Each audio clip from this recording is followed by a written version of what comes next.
Hi guys, thanks for tuning in once again. My tripod is messed up, so I'm actually holding this, so I'm going to keep this quite straightforward. I'll try not to talk for too long. Plus I'm covered in baby sick, which at this point is to be expected, but yeah. Anyway, so what I wanted to talk about this week were things such as anxieties, emotional anxieties with having a new baby. Since having my son Elijah, I have been having a lot of anxieties, like something will happen, something will go wrong. The most recent one was separation anxiety. So over the past 2 weeks, I've had a couple of occasions where I've been away from him. Some were planned, some were unplanned and just spontaneous. So the first one that was planned, I had a meeting to go to, and so my sister came over to babysit.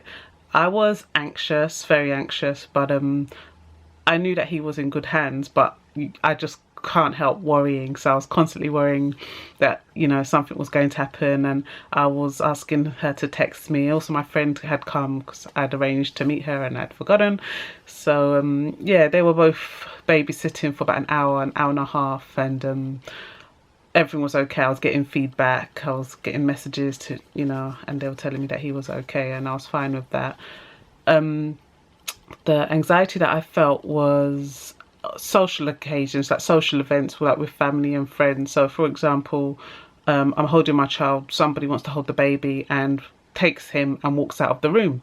Now, I know for a lot of people it's not a big issue, but for me, it really caused me to feel very anxious. I never thought I'd be a type of parent who would have this anxiety, but with obviously everything that's happened now, things are the emotions are exacerbated. Everything I feel is just like 10 times worse.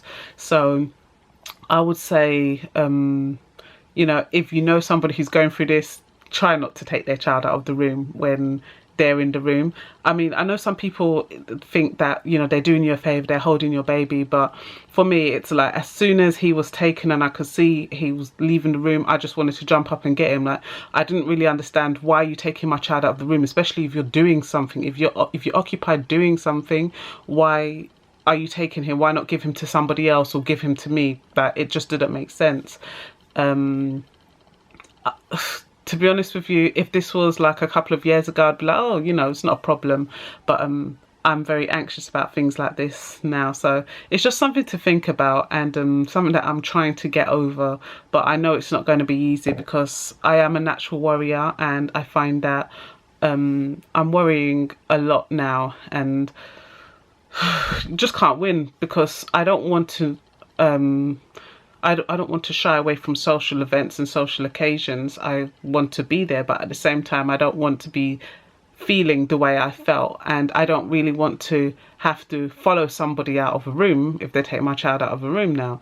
So it's just trying to strike a balance. You know, I don't want to send like little messages like, oh, please be aware that I'm suffering from like separation anxiety if my child is taken out of a room. I don't think I need to do that, but I'm just at a point now where I'm trying to figure out what do I do, and without, I was going to say without offending people, but at first I was concerned about offending people, but now I'm not bothered because I need to do what's right for me. So if, you know, I'm in that situation, I don't think it's fair that I should be sat feeling anxious and that person is okay. I think it's more so about me and my relationship with my son. So I'm not bothered about what people think, because I had this discussion with my husband, and you know, his first response was people might feel like you're being over the top or whatever, but I know what I've been through over the last year. So if anybody thinks, oh, you know, I'm being